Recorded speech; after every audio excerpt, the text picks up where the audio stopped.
కొల్లాపూర్లో ఒక sensation create చేస్తోంది Barrelakka alias Sirisha. ఆమె ఇండిపెండెంట్గా పోటీ చేస్తుంది. నిరుద్యోగి అయ్యుండి నాకు జాబ్ రాలేదు కాబట్టి నేను ఖచ్చితంగా పోటీలో ఉండబోతా అండ్ ఉంటాను అని కూడా చెప్పిండ్రు. చాలామంది పార్టీస్ ఆహ్వానించినా కూడా ఆమె ఏ పార్టీ వైపు వెళ్లకుండా ఇండిపెండెంట్గా కంటెస్ట్ చేస్తోంది.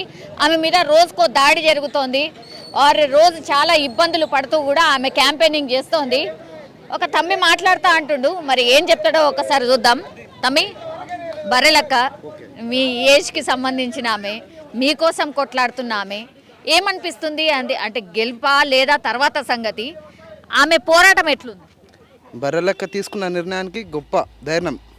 మెయిన్ ఫస్ట్ ఆఫ్ ఆల్ నిరుద్యోగ తరపున పోరాడుతుంది కాబట్టి బర్రెలక్క ధైర్యానికి మొక్కాలి మనం. ఫస్ట్ ఆఫ్ ఆల్గా రాజకీయ నాయకులు వస్తూ పోతుంటారు, కానీ నిరుద్యోగుల గురించి వాదించడం అంటే ఒక చిన్న వయసులో మహిళ పోటీ చేయడం సంతోషకరం కాదు. ఆమె పోటీ చేయడానికి కారణము ఆమె చెప్తుంది ఏంటంటే ఉద్యోగాలు రాలేదు అని చెప్పి ఆమె పోరాటం చేస్తుంది. ఆమెకు సపోర్ట్ ఎట్లుంది అంటే, మీరు వార్తలు రకరకాలు చూస్తారు కదా, సపోర్ట్ ఎట్లుంది అనిపిస్తుంది? నిరుద్యోగ తరపున సపోర్ట్ ఎక్కువ ఉంది ఆమెకి. నిరుద్యోగ తరపున సపోర్ట్ ఎక్కువ ఉంది.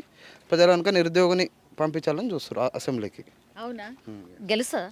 ఇంకా అది మనం ఏం చెప్పలేము, ప్రజల మధ్యలో ఆధారపడి ఉంటుంది. అన్ని పార్టీలు ఉన్నాయి, కాంగ్రెస్ ఉంది, బీఆర్ఎస్ ఉంది, బీజేపీ ఉంది, తర్వాత ఈమె కనిపిస్తుంది. అది ఎవరి ప్రయత్నం వాళ్ళది. అది ఇక మనం ఏం చెప్పలేము, ప్రజల మీద ఉంటుంది.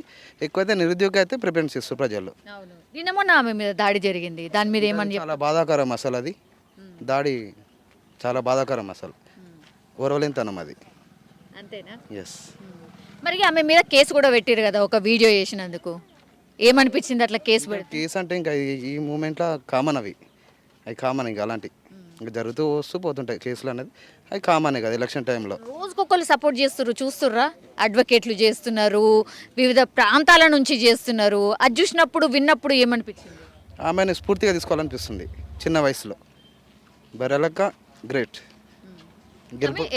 కలిసినవా లేకపోతే కలవబోతున్నావా? సపోర్ట్ ఎవరన్నా ఉన్నారా? లేదు, నేను సోషల్ మీడియాలో చూశాను, ఆమె వీడియోలు చూశాను. ఆమె ఇట్లా అనిపిస్తుంది, ఆమె ఇట్లా పోటీ చేయటం అంత చిన్న వయసులో పెద్ద పెద్ద వాళ్ళని ఢీ కొట్టడం అనేది చాలా గ్రేట్. ఆమె సాహసనానికి మొక్కాలి మనం.